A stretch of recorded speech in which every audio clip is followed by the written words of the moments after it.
Welcome to Build Stuff. BS features products and processes used in the crafting of custom motorcycles. BS also highlights builders' projects to share ideas and inspire others.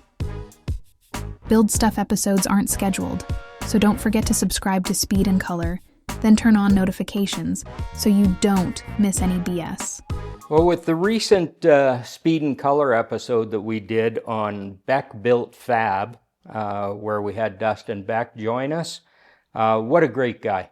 Super good guy. Man, he's doing really nice work. He's doing specialty parts for XS650s. So if you haven't caught the Speed and Color episode, you should go over and take a look. We'd appreciate that. You can subscribe, leave a comment. We're good with all of those things. Give us a thumbs up. But I wanted to show you how his products are working out for me so far. And I know it's tough at this angle to see this side of the bike. I'm just going to touch on this quickly and then move over to the other side.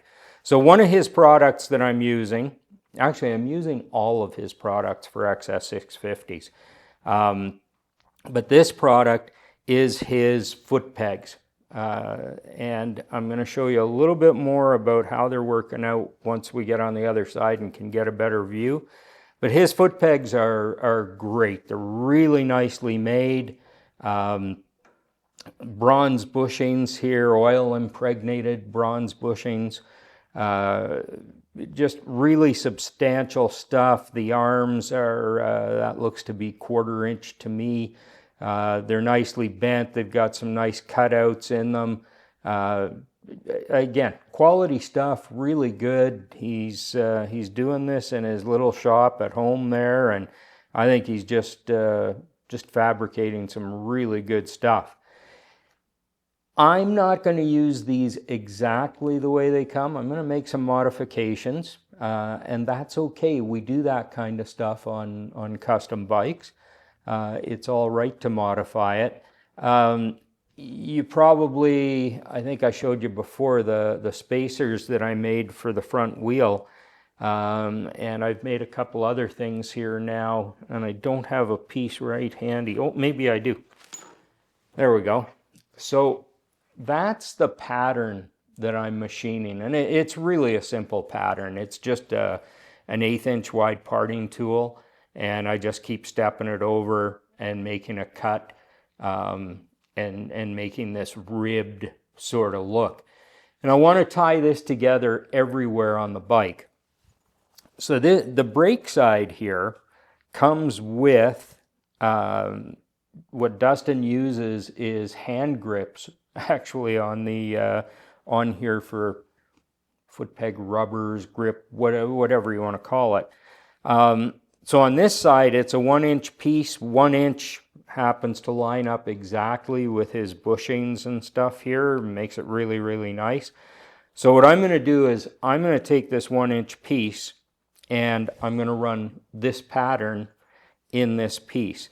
The other thing I'm going to do too, and I'll show you more on the other side, Dustin's foot pegs for this bike stuck out a little too far, or stick out a little too far. So I'm going to narrow this one. I'm going to narrow both sides up probably 1 inch, maybe a little more, but 1 inch for sure. This should give me lots of grip with my boot, whatever I'm wearing. So slipping off shouldn't be an issue at all. This will work out really well, and that's gonna just keep it in tighter because I want this bike to be skinny. I'm trying to keep it skinny. The other thing that I've done, and again, I'm going to show you more on the other side, but I needed to get this moved in from where the suggested mounting point is. We managed to get it moved in, and it worked out really well because now the tab for the brake, to actuate the brake, and this one is for a hydraulic, for a disc brake. He does make a version of this as well for a mechanical drum brake setup. but this one is for a disc. And what I'm doing is by moving it in, it got this tab lined up with the Sportster master cylinder that I'm using.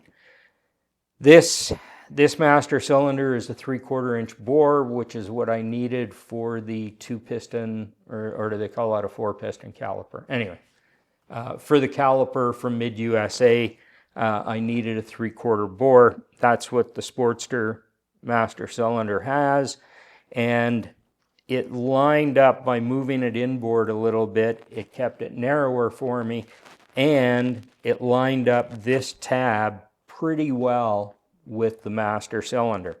I'm just going to need a short rod here. That'll work out real nice. You know, actuation, all that stuff should be really, really good. So the brake side has worked out really well. I'm happy with that. I've got some more mounting, and of course got to run lines and everything yet, but this part of it is going to be just fine. So let's go over to the other side of the bike where I can get a better view of this for you and show you exactly what I'm doing. All right, on this side we can see this is Dustin's foot clutch setup, and I can see something I got to fix already. That's the first time I did that. We've got the foot clutch. We've also got the hand shift. And I can talk about the hand shift here for a second while we're right here. As you can see, going to run a Mikuni on a 1:2 intake manifold from Beck Built Fab.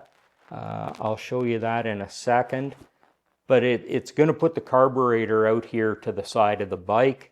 It does interfere with the hand shift. That's typically where Dustin would want to see it. It's not going to work out sitting there.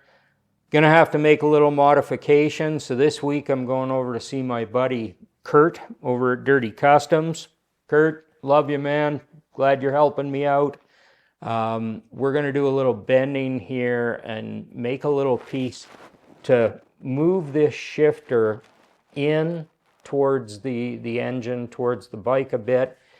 And I'm going to extend this up higher and then bend it back out. So ideally I want the shifter ball up in this area. I want to get it up higher and get it out of the way of this. Get it out of the way of the carburetor, get it out of the way of my leg. When I sit on the bike, my leg is right up against this, which is why we want to put that little tweak in it to get it in. What can I tell you? Custom stuff, right? I mean, on another bike, this might be in a perfect position. On this one, it just needs a little tweaking to get it to where it really needs to be. That's what I'm doing with the hand shifter. And don't mind that. I wonder if I can get that out of your way. Sure I can. The foot clutch, really nice setup. Again, this is in the Speed and Color video. We've got a tab here. Dustin's foot clutch setup goes in this hole and actuates the clutch. So instead of the cable coming in, you've got this coming out with an arm on it. When you depress the clutch, it moves the arm and actuates the mechanism, the worm gear inside there. Adjustment and everything works just like it does from factory. Everything works good. It's just you have, this with an adjustable rod and an arm here, so you've got this mechanical setup on the outside. I'm going to go one step further and have the arm chromed, and this will all be chromed as well. Once this is all chromed up, I think, and I'm going to have the shifter hardware chromed as well. Once this is all chromed up, I think it's going to look pretty spectacular. Talking about what we did on the other side, and I'll show you the way Jump Street designed this originally and the way Dustin's building them. This tab in here, which is very substantial, this tab originally had this on the bottom of it. And I should have taken, I might have a picture with it on there originally. But that was together. I cut that off. This had the mounting holes, and this would mount on your stock exhaust mounting point down here on the frame. Of course, with the hardtail and me just trying to clean things up, I had cleaned that off of there. The exhaust mounts were gone. Now, that happens fairly often apparently, and Dustin does make up these mounts that are just like the exhaust mounts. They may be a little bit lighter or whatever. And the idea is you weld this to the frame, and now you have your mounting points back. This would work just fine, and it's really cool that Dustin does this. In my case here, two problems. One is that would move this another, darn close to an inch. That would move this another inch further out, and I'm already unhappy with how much this is sticking out. Moving this out another inch was not really what I wanted to do. For me, the other issue with this is once you weld this on here, now you could seal off the ends, make up little pieces. You could do a lot of welding, make this a closed-in box, whatever. However, you're going to get dirt and stuff in behind here. You really can't do much to coat this, to powder coat it or paint it or anything before you put it on, because the welding is obviously going to burn stuff off. Painting this is going to be an issue. Trying to get any decent paint coverage in there is going to be tough. And just the look, it's not quite the smoothness, not quite the look I was going for.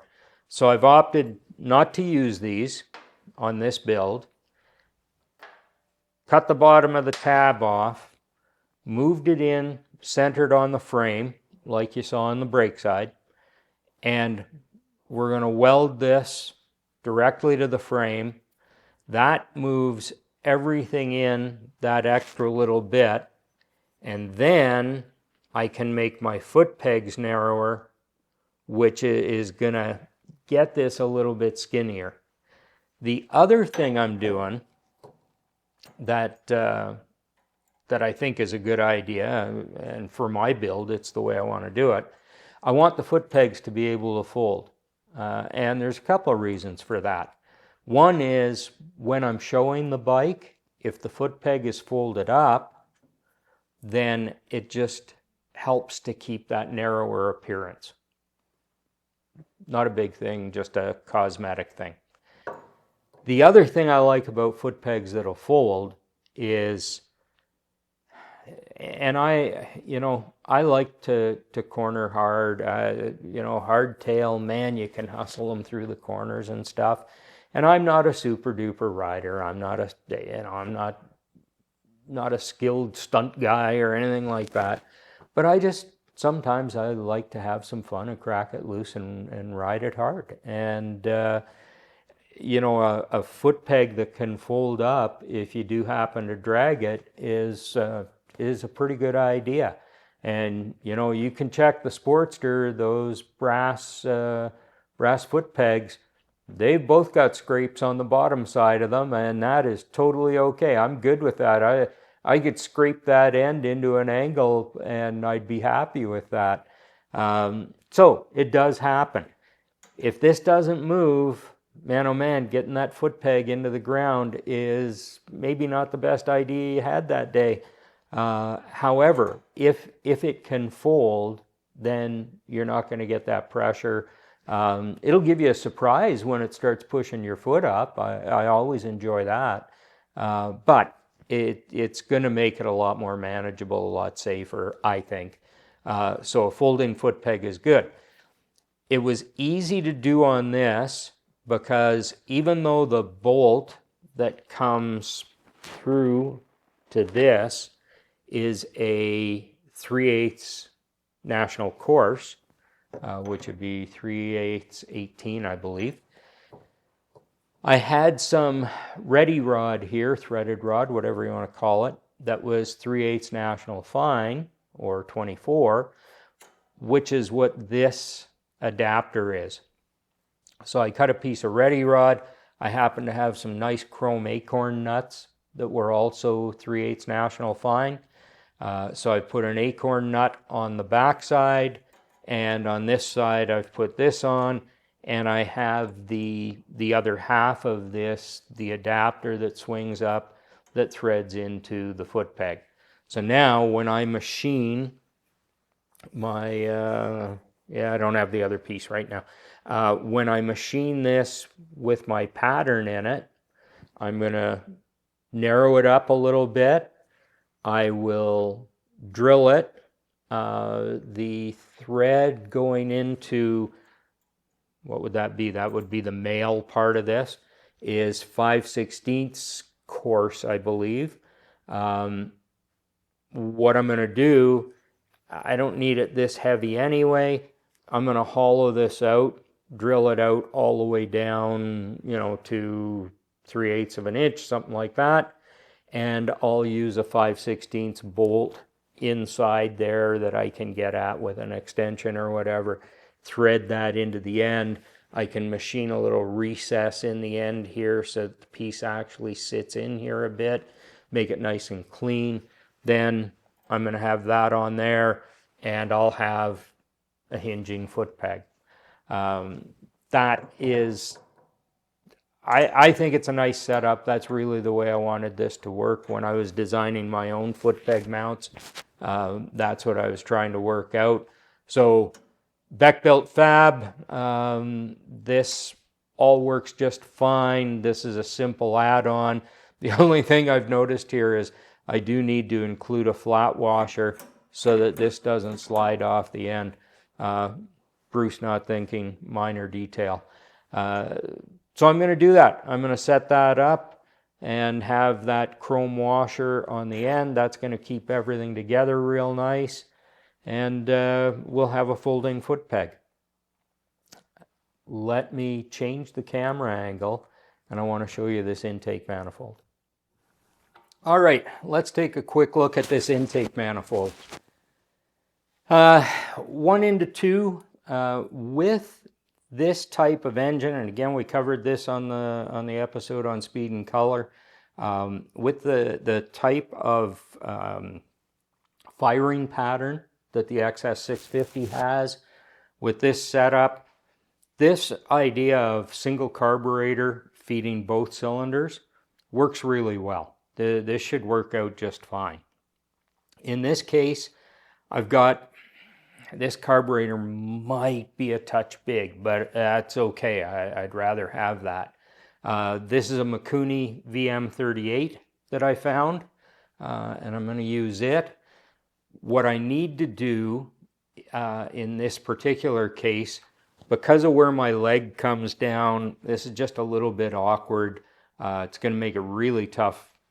It's not bad when my foot is on the peg. It's really awkward when I go to put my foot on the ground. So we're going to put a couple pie slices into this part of the intake. We're going to change the angle a bit, and we're going to shorten it up. So that's going to suck this carburetor over to the side a bit more and closer to the engine. That should give me enough clearance for my leg. It's, a guy could use a piece of hose, an angled piece of hose. That's not really the way I want to go on this. The stainless is so good, and I want to polish this up to match, you know, to match as much as I can the chrome. Dustin's welding, his stainless welding is just beautiful. I mean, this is nice stuff, and I want to show it off. So that's my plan for the intake, is to get it really polished up, nice and clean. We'll get this carburetor over to where it needs to be. Planning to run a velocity stack. You know, so if you can imagine this tucked over a little tighter, and then a big ass velocity stack sticking out here. I'm thinking it's going to be pretty cool. I'm into it. I like it. Mikuni, great carburetor, should work just fine. I'm also, and if anybody has any advice on this, I want to run a copper gasket between the intake and the head. And the reason I want to run copper is with this setup, oh, excuse me, I'll grant you there's probably some risk, some chance that you could lose atomization in the fuel. You could get some droplets falling out of the fuel. And I know guys have used screens before to try and break up the droplets and reatomize, and there's a bunch of different theories on it, and a bunch of things have been tried over the years, and some might work just fine. I don't know. In this case, though, what I want to try and do is I want to try and conduct as much heat from the head into the intake as I can. That's not necessarily typical, especially if you had carbs mounted right at the head, you know, a very short runner or plenum, if you will. If your carbs were right there, yeah, atomization, fuel dropout isn't going to be an issue. With this, it certainly could be. So the easiest way, from my research, the easiest way to keep the mixture atomized is with some heat. That's why I want to use copper for the gasket there. It'll conduct the heat through to the stainless. Stainless holds heat really well. That once it's warm, it should stay warm for a while. So we'll conduct that heat over there. We'll keep this big plenum, if you will, nice and warm to keep the mixture atomized and keep it flowing. And yeah, that's my theory. You can let me know what you think of that theory. I think it's a good one. But if you have another idea, or if you know anything about copper gaskets or what might be available for these, I don't know. Maybe there are copper gaskets available. But I think I'll try making my own. I got to look for some gasket material, but I think that'll work out just fine. Other than that, yeah, I know guys are going to tell me, oh, velocity stacks are terrible, you're going to get dirt in there, and blah, blah, blah, blah, blah. You know what, folks? It's a fun bike.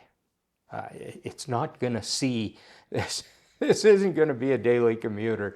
It's not going to see that many miles or kilometers living in Canada. You know, it's not gonna wear out that fast. And frankly, if it does, if in 5 or 7 or 10 years I have to go to the next oversize of piston and rings, who cares? No big deal. So velocity stack, good for the engine? Maybe not so much.